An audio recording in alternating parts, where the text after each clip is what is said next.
নমস্কার বন্ধুরা, আমার রান্নাবান্না চ্যানেলে আপনাদের সবাইকে স্বাগত জানিয়ে আজকের রেসিপি শুরু করছি। আজকে আমি বানাবো সোয়াবিনের কাটলেট। তার জন্যে একটা কড়ার মধ্যে দিয়ে দিয়েছি 1 গ্লাস জল। জলটা গরম হয়ে গেলে এখানে একটা ছোট প্যাকেটে সোয়াবিন দিয়ে দিয়েছি। সোয়াবিনগুলো একদম ফুটন্ত জলে সেদ্ধ করে নেব। সেদ্ধ করে নেওয়ার পরে অন্য পাত্রে নামিয়ে নিয়েছি। ওই কড়ার মধ্যেই কিছু বাদাম শুকনো কড়ার মধ্যেই নেড়ে চেড়ে ভেজে নেব। এখন বাদামগুলো ভাজা হয়ে গেছে, বাদামগুলো তুলে নিয়ে ওই কড়ার মধ্যেই একটা মশলা বানিয়ে নেব। কড়ার মধ্যে দিয়ে দিয়েছি 4টে এলাচ, হাফ চামচ পানমৌরি, হাফ চামচ গোটা জিরে আর 2টো শুকনো লঙ্কাকে ছিঁড়ে দিয়ে দিয়েছি। এখন নেড়ে চেড়ে ভেজে নেওয়ার পরে এটা একটা পাত্রে নামিয়ে ঠান্ডা করে গুঁড়িয়ে নেব। এখন সয়াবিনগুলো জল নিগড়ে এর কিমা বানিয়ে নিয়েছি। এখন কড়া বসিয়ে দেবো আবার গ্যাসের মধ্যে গরম করতে। কড়া গরম হয়ে গেলে এর মধ্যে দিয়ে দেবো 5 থেকে 6 চামচ সর্ষের তেল। সর্ষের তেল গরম হয়ে গেলে এর মধ্যে হাফ চামচ 5 ফোড়ন দিয়ে 2টো সেদ্ধ করা আলুকে হাতে করে চটকে নিয়ে তেলের মধ্যে দিয়ে দেবো। ভালো করে নেড়ে চেড়ে কিছুক্ষণ ভেজে নেওয়ার পরে এর মধ্যে দিয়ে দেবো ছোটো বাটির 1 বাটি নারকেল কুচি আর অল্প পরিমাণে একটু কারি পাতা। এগুলোকে নেড়ে চেড়ে ভেজে নেব।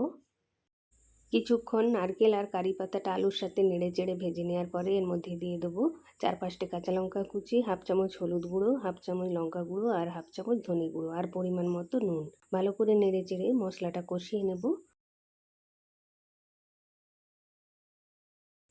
আর আলুগুলো ভালো করে থেতো করে নেব।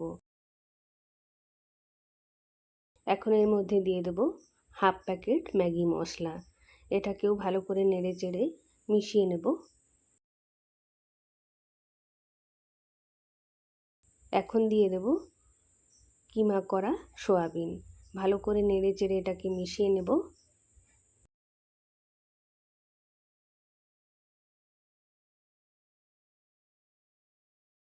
সয়াবিনটা সম্পূর্ণভাবে ভালো করে মিশিয়ে নিয়েছি। এখন দিয়ে দেবো হাফ চামচ চিনি আর ভাজা মশলাটা অল্প একটু গুঁড়ো করে নিয়ে দিয়ে দিয়েছি। খুব মিহি করে গুঁড়া করার দরকার নেই, একটু থেতো থেতো মতো করে নিয়ে এর মধ্যে দিয়ে দিয়েছি। এখন ভালো করে এটাকে মিশিয়ে নেওয়ার পরে এটাকে ঠান্ডা করার জন্য একটা প্লেটের মধ্যে নামিয়ে নেব।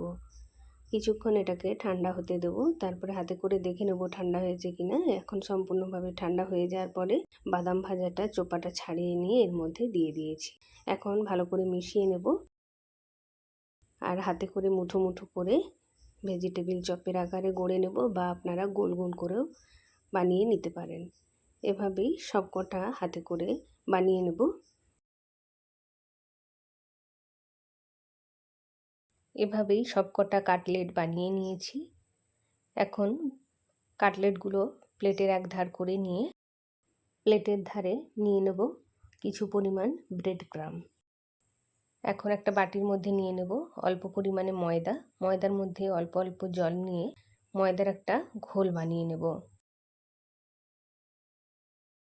ময়দার ঘোলটা বানানো হয়ে গেছে। এখন কাটলেটগুলো ময়দার জলের মধ্যে ডুবিয়ে ব্রেড ক্রাম্বে ভালো করে কোট করে নিতে হবে।